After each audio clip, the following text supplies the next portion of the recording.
Hi, welcome to the third video in the series. We are going to be covering red flags 3 and 4. So get ready to take some notes, and I hope this really helps you. We are talking about gaslighting first today. So let's bring that up and see what we have to say about gaslighting. So, gaslighting. It's a buzzword right now. Gaslighting is a subtle form of manipulation and a covert type of emotional abuse that can go unnoticed until you feel crazy and wonder why. The abuser creates a false narrative, causing the person to question their thoughts, judgments, and reality. An example of this is you bring up an issue, and before you know it, it's about you and how you did something wrong, when it should feel like you share something that upsets you and the person hears you and apologizes and does not turn it so that you're too sensitive is a common one, right? We know this. So as empaths, if you are an empath, I personally am an empath. I'm clairsentient.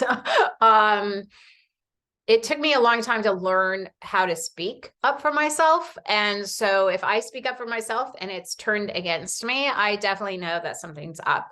And even if they shift the reality on you just a tad to say, oh, that didn't happen, this didn't happen, move on. This can be very subtle as well. And because of that, it's very dangerous. Especially if, depending on your childhood, if you were brought up in a home where you were gaslit all the time, then you really want to bring friends into this, like bring somebody, an outside, a coach, anybody into this if you feel like you are being gaslit. Okay, so let's move on to number 4. Number 4 is controlling. Controlling goes beyond telling you who you can go out with or where you can go, right? That's a very obvious way of controlling. It's about making you change your dreams, plans, actions, and beliefs by threatening to leave you if you do not adhere to their opinion. So this can look like, let's say, this can be tricky because to the wounded soul, this can feel like love and being seen or taken care of for the first time.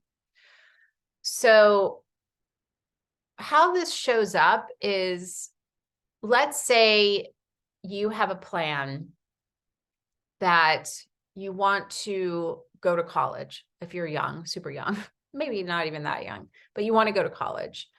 And let me stop. Well, let me see what this says. So, but this is not love. Okay, so let's go into this a minute. So let's say that you have a dream to go to college and you meet somebody's and they're like, I love you. I need you to stay here. Like, let's have a family, something like that. That would be changing all of your dreams.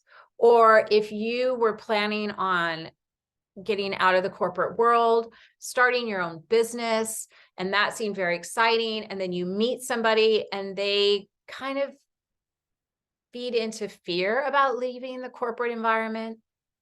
That's controlling.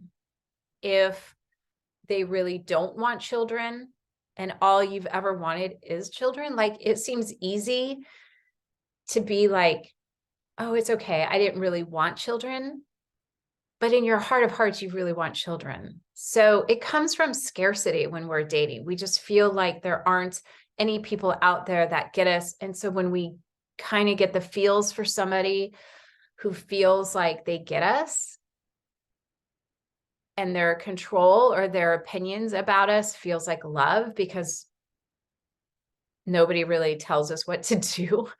You just got to be super, super careful. So there's 3 and 4, gaslighting and controlling. And I hope that this has been helpful. I will see you for 5 and 6, and subscribe if you like what you're seeing. And I will see you very, very soon.